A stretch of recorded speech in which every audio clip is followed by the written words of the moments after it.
Welcome back to another one of our Arizona real estate market update videos. Oh my goodness, you guys, we just finished our meeting. I am fresh out of it with all of the numbers, the facts, and the conversation around it. So stay tuned for this video. We've got a lot to talk about today.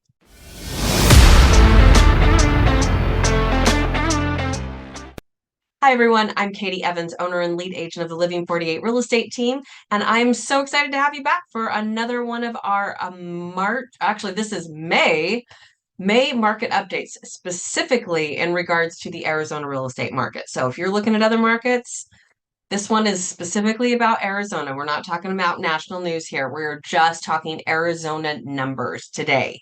So welcome back. Hope you guys have had a great one. I am excited to launch into this video with you and discuss all the numbers. So without further ado, let's actually look at our factoids. All right, hopefully you are seeing it there. We've got our May 2023 Arizona real estate market factoids. So let's just launch right in and start looking at the numbers. So our inventory continues to decrease. I'm sorry, our supply continues to decrease. Not by a ton, but it did decrease. We went from 2 months worth of supply to 1.9 months worth of supply. Now, the difference between supply and inventory is how do we figure these numbers? Sometimes they are neck and neck, sometimes they are not, because our supply number is figured out like the speed of what everything sold the month prior. If that was to carry over to this month, how long would it take us if we didn't add any more houses to the market? How long would it take us to sell off everything that's already there? So we went from 2 months in April to selling off everything to 1.9 months in May to selling off everything. Okay. Inventory, however, is a 12-month rolling calendar equation. So that one it's speaking more to like what's happened over the last 12 months. So our inventory number over the last 12 months, kind of divided by 12, has gone from 64 to 66. So that number actually went up. Our active days on market continues to go down. We went from 90 to 88 days. Again, not a big change, but our closed days on market went from 76 down to 77 days.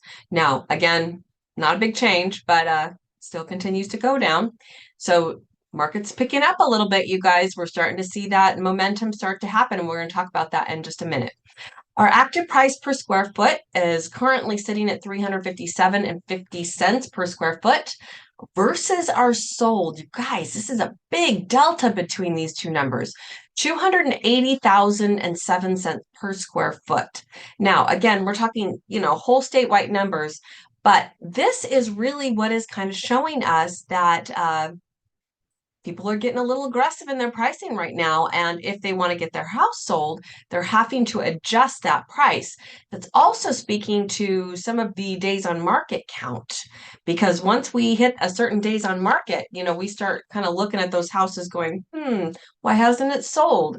And then the seller has to start changing their sell price and all that kind of good stuff. So again, this is just a number or two numbers that really speak to the fact that it is so important that you are priced correctly right out of the gate.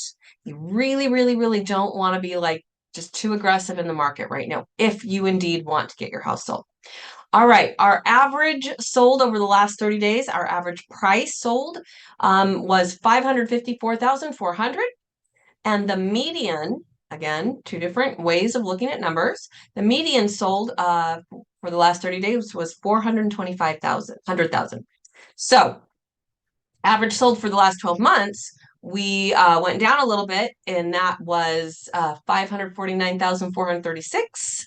And the median over the last 12 months was 440,000. So there's those numbers for you. Our appreciation numbers. Now, again, you guys remember, with the recession looming, with all the things, with the interest rates and stuff like that, what those appreciation numbers show you are that we are coming in back into a more healthy market. So I don't want you to panic that those numbers are in red, or that even in the last 30 days, that your appreciation number came down by 9%.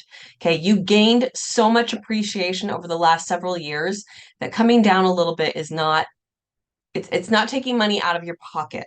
It's just bringing us back into a healthy market again. So let's talk about that because right now in the national news, you are hearing, oh my goodness, we're bound for a repeat of 2008. We are, foreclosure numbers are doubling, tripling, all these kinds of things. So let's talk about that a little bit. I don't have these numbers on our factoid screen, but in fact, let me just stop sharing the screen because you don't need to look at that anymore.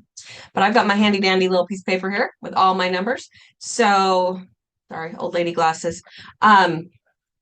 If we're looking right now at our distressed properties, okay? So distressed would be like including pre-foreclosures, foreclosures, short sales, those kind of properties.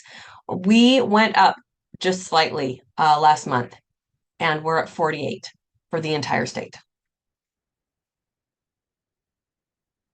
Let's just think about that for a second. So yeah, our market is not headed for mass destruction. So I tell you that to tell you that what the national story is right now is so different than what's happening here in the Arizona market. Okay, it is so different. Please, please, please, if you are reading a headline and you're like, Katie, what does this mean in Arizona? Come ask me. Don't just assume that it is true because for a lot of times it's region specific, it's state specific. Heck, it might even be neighborhood or city specific. So let's really, really talk about those headlines before you go making your decisions based on them. Okay. Let's see. A couple other things that I wanted to talk with you guys about. Oh, this is very, very interesting. So in April, we posted 7,250 new listings. That was down 9% month over month. And in fact, it's down 27% year over year. So while we're matching our seasonality trends, this actually happens to be the lowest new resale homes coming to market, so active properties coming to market um, in the past century. Now, how's that for a headline, okay? Yes, we continue to have an inventory problem. We had one before and we continue to have one now. So yeah, that's a headline for you.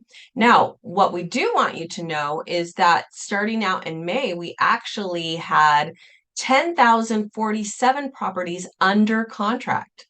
So 10,000 plus homes that potentially will be sold in the next 30 to 45 days. So that is great. And we're thrilled to be seeing that. Let's see, what other numbers did I want to show you? In April, we closed out 6,667 properties. That was actually down 11% month over month. But again, when we have less homes to sell, we have less homes to close. And that's kind of what we're seeing there.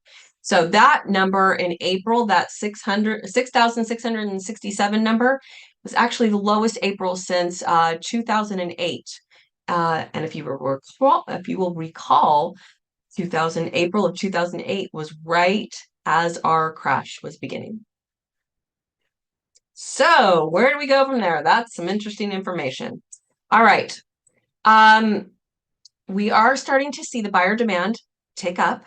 We're seeing more properties getting multiple offers. And those kind of things. In fact, I was just out this past weekend with some of our buyers. And again, both of the properties that we were interested in had multiple offers and went for over asking price. So that's an interesting thing that we're experiencing out there.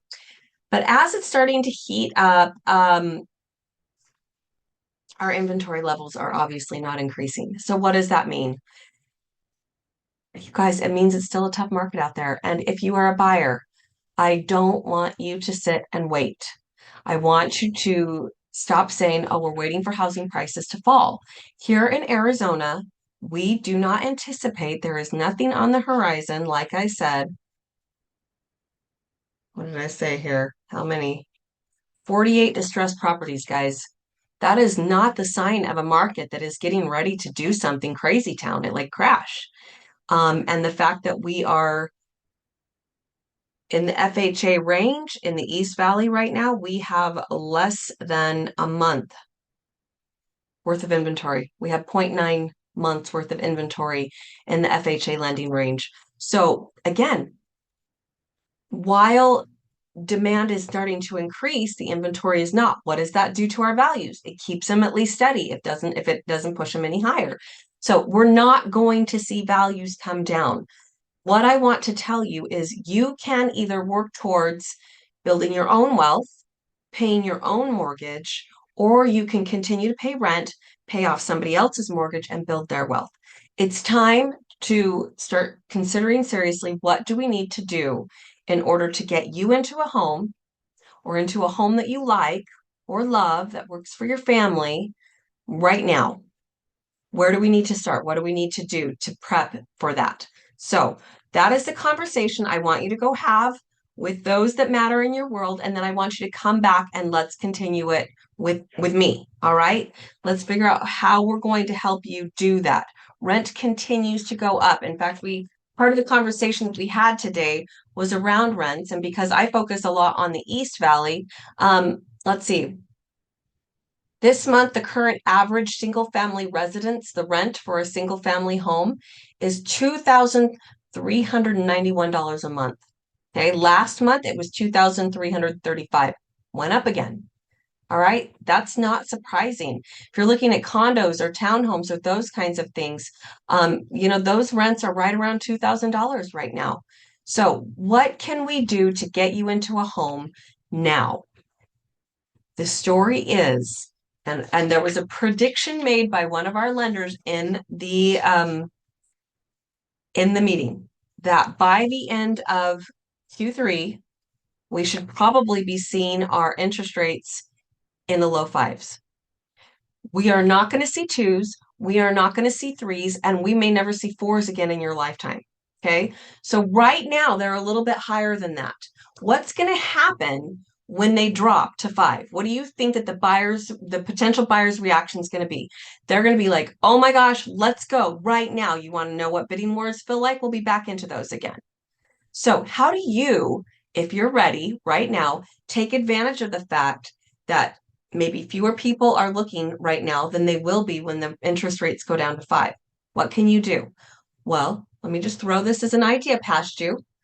Buy now, and when those interest rates come down, you refinance for the lower payment. But if you wait till then, you're going to be competing against all those additional buyers who are now like, and you're going to maybe get outpriced on a home. So if you buy now, when the interest rates come down, you refinance and you get that lower payment. Just a thought for you. All right, you guys, I don't want to keep you too long. So as always, Arizona real estate market is different from every other market in the entire country. So don't focus in on the national news. Don't listen to the talking heads. If you have questions about what's happening in our Arizona real estate market, please reach out to me. Throw me a headline. Let's have a conversation about it. I'm all up for a good discussion, a healthy discussion about what you're hearing and what the reality is here. We can pull in experts, we can pull in lenders, we can pull in everybody. So let's have those good, healthy conversations. Let me know what your questions are. Let me know what I said today that you're like, Katie, I don't think I agree with you on that. Let's talk about it.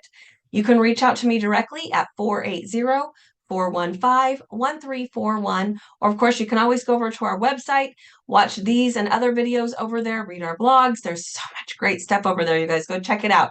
And you can find that at www.living48realestate.com. Thanks for watching. We'll catch you on our next market update video.